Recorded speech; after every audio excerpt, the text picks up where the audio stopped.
अस्सलाम वालेकुम नाज़रीन, मैं हूं अब्दुल बासित इकराम और आप देख रहे हैं सियालकोट प्लस। नाज़रीन, इस दौरे जदीद के अंदर भी ऐसी इंडस्ट्री दिखाएंगे जो नापैद हो चुकी है, लेकिन सियालकोट पसरूर के अंदर ये इंडस्ट्री आज भी अपने आबोताब से चल रही है। और हम जो आपको आज इंडस्ट्री दिखाने जा रहे हैं वो मिट्टी के बर्तन हैं। मिट्टी के बर्तन कैसे बनते हैं और उनकी मिट्टी से लेके आखिर तक की जो बनाई है वो कैसे होती है, सारा प्रोसेस आज हम आपको इस वीडियो में दिखाएँगे। हमारे साथ जो इस इंडस्ट्री के ऑनर हैं उनसे सारी इन्फॉर्मेशन हम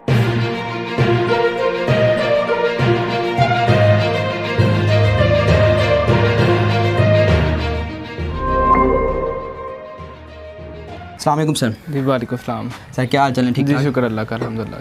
सर, सबसे पहले तो हमें ये बताएं कि इस इंडस्ट्री को पसरूर के अंदर कितनी देर होगी और आप कितने अरसे से ये काम कर रहे हैं? पसरूर में तो ये काफ़ी अरसे से चल रहा है। इवन पसरूर जो ना पूरे दुनिया में, या कह सकते हैं पाकिस्तान में जो मशहूर है वो सिर्फ मिट्टी के बर्तनों की वजह से मशहूर है। और हमारा काम अल्हम्दुलिल्लाह तकरीबन 30-40 साल से हमारे अब्बा दाद ने शुरू किया, तब से ये चल रहा है। मतलब अभी आपकी ये तीसरी नस्ल स्टार्ट हो चुकी है इस कारोबार में? अल्हम्दुलिल्लाह जी।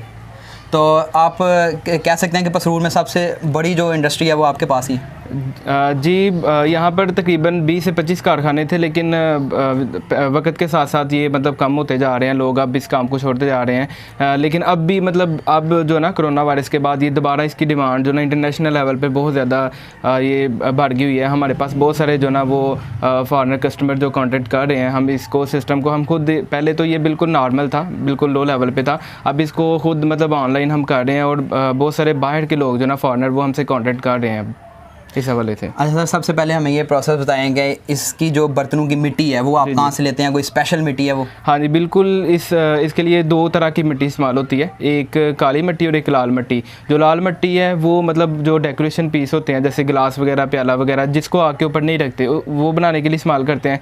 जो काली वो कहीं से भी मिल सकती है। लाल मिट्टी तकरीबन हर जगह से मिल जाती है, लेकिन जो काली मिट्टी होती है वो स्पेशल होती है। वो चेक करके टेस्ट करके हमने लेके आनी होती है और वो ख़ास जगहों पर होती है। वो सिर्फ मतलब उसमें हंडी या कढ़ाई वगैरह ऐसी आइटम तैयार होती हैं जो कि आग के ऊपर हमने रखनी होती है या चूल्हे के ऊपर रखनी होती है। और वो यानी आग या जो चूल्हा यानी फर्नेस जो भी था वो उसको यानी फटता नहीं है। अगर लाल मिट्टी की बनाएंगे वो चीज़ वो फट जाएगी, लेकिन अगर काली मिट्टी से बनाएंगे तो वो फटेगी नहीं है। आप कहाँ से ले रहे हैं मिट्टी पसरूर के अंदर? ये शुगर मिल पसरूर जो ना उसके साथ जो ना वो तकरीबन 10 साल से वहाँ से मिट्टी निकाल रहे, अभी तक वहाँ से है। तो अब तकरीबन 4-5 साल तक अभी वहाँ से निकल सकती है, अभी वहाँ पे गुंजाइश है। दोनों, काली मिट्टी भी और लाल मिट्टी? जी, लाल मिट्टी तो कहीं से भी हम ले आते हैं, जो काली मिट्टी है वो उधर से आ रही है।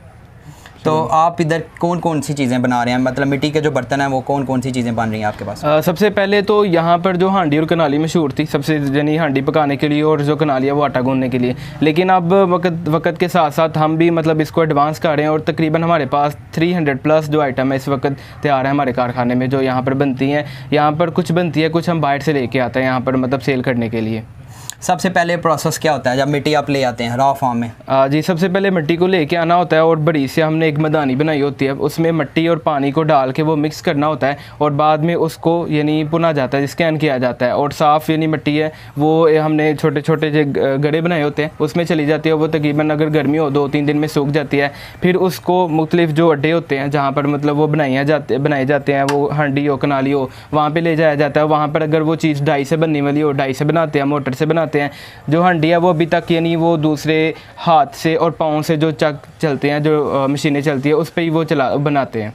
और जो दूसरी चीज़ें हैं जैसे गिलास वगैरह हो गया या दूसरी चीज़ें होगी वो डाई में बनती हैं। और ये मिट्टी उसमें पहले ये चीज़ें बनती है कच्ची, यानी कच्ची मिट्टी की बन जाती हैं।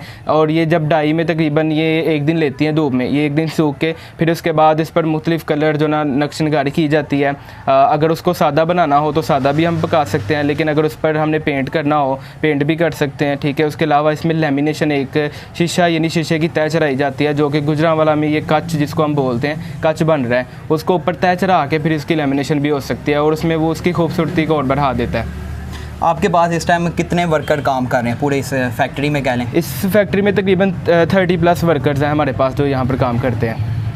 अगर एक पीछे हमारे ये प्याले पड़े हुए हैं खूबसूरत से, अगर कहा जाए तो ये जो प्याले हैं इनके ऊपर कितनी कास्ट आ गई होगी आपकी और आप इसको कितने का सेल करते हैं? ये तकरीबन अगर हम देखें ना तो हमारा चूँकि ये थोक का काम है तो ये तकरीबन 12 या 13 रुपये का हम सेल करते हैं थोक पे। अगर हम देखें तो ये तकरीबन बनाने में इसकी तकरीबन 9 या 10 रुपये कास्ट आती है इसकी। 9 या 10 रुपये कॉस्ट आती है। प्रॉफिट वगैरह आपको ठीक हो रहा है? जी अल्हम्दुलिल्लाह। अच्छा सर, आप इसे बना तो लेते हैं, जी जी। जो कारीगर हैं यहाँ पे वो उसको बड़े अच्छे तरीके से खूबसूरती से डिज़ाइन भी दे लेते हैं, तो फिर उसके बाद जो फर्नेस का है वो क्या प्रोसेस है सारा? फर्नेस में सबसे पहले जब मिट्टी के हम बर्तन तैयार करके उसको पेंट करके उसमें तरतीब से लगा देते हैं जब फर्नेस के अंदर, भट्टी के अंदर, तो उसके बाद इसकी पकवाई का काम आता है। उसके लिए हम अक्सर ना लकड़ी इस्तेमाल करते हैं, और वो लकड़ी ज़्यादातर जो सियालकोट में फैक्ट्री हैं जहाँ पे बैट वगैरह, क्रिकेट यानी कि जो स्पोर्ट्स का सामान बनता है उसमें से जो कचरा बचता है ना, वो हम लेके आते हैं, और वो फिर उससे तकरीबन 5-6 घंटे लगातार वो हमने यानी कि वो लकड़ी इस्तेमाल करनी होती है, और उसका दर्जा हरारत तकरीबन 600 से 700 सेंटीग्रेड तक उसका जो ना वो टेम्परेचर हो जाता है उस फर्नेस का, उस जो हम लकड़ी इस्तेमाल करते हैं वो। तो मेरे ख्याल में सबसे महंगा प्रोसेस भी इसमें यही है। ये भी है, और इसके अलावा जो लेमिनेशन आपको मैंने बताया ना कच वाला, वो भी मतलब इसमें कास्टली है। उसके अलावा आजकल आपको लेमिनेशन भी यहाँ पे हो रही है? लेमिनेशन भी हम खुद ही करते हैं, वो भी इसी जगह पे हो रही है? जी बनता है। वो जो पाउडर होता है वो पाउडर की शक्ल होती है, वो बनता गुजरा वाले में, लेकिन हम यहाँ पर जो उसकी मतलब जो चढ़ाते हैं ना, तय चढ़ाते हैं या पकाते हैं, वो इधर ही बनती है फैक्ट्री के अंदर ही। सर, इस दौरे जदीद में लोगों ने इसका काम इस्तेमाल भी बहुत कम कर दिया। जी बिल्कुल। और आपको ये बर्तन बनाते हुए कोई मुश्किलात का सामना करना पड़ रहा है? जी बिल्कुल। सबसे बड़ी जो मुश्किल का सामना करना पड़ता है वो लेबर है। आजकल हमें लेबर का बहुत ज़्यादा फुकदान है। लेबर वो इस तरफ आ ही नहीं रही, जो न्यू जनरेशन है वो मतलब इस तरफ नहीं आती, मिट्टी के बर्तनों का इस काम को हकीर समझ कर वो दूसरे जो साफ़ काम है उस तरफ जा रही है। तो इस वजह से जो हमारे कारीगर हैं वो ज़्यादातर एजड हैं, जो कि मतलब जो भी बर्तन बना रहे हैं, हम काफ़ी हद तक कोशिश कर रहे हैं कि चीज़ों को डाई में लेके आएँ। डाई में लाने से मतलब काफ़ी हद तक जो ना वो इजी काम हो जाता है, वो कोई भी यानी 5-6 या 10 दिन में सीख लेता है। लेकिन जो दूसरा हाथ से बनाना होता है वो काफ़ी मुश्किल काम होता है, और वो कारीगर हमारे पास ज़्यादातर एजेड हैं। अगर वो मतलब आप कह सकते हैं कि इस जनरेशन के बाद अगली जनरेशन में हमें काफ़ी मसला यानी मुश्किलात का सामना हो सकता है, क्योंकि ये अगर वो कारीगर चले गए आगे से हमें नए कारीगर नहीं मिल रहे। तो बहुत सारी ऐसी आइटम्स हैं जो अगर हमने डाई में ले आए हैं वो तो चलती रहेंगी वक्त के साथ साथ, लेकिन जो आइटम जो ना वो डाई में नहीं ला सके वो आइंदा 5 से 10 साल में शायद वो ना बना सकें हम।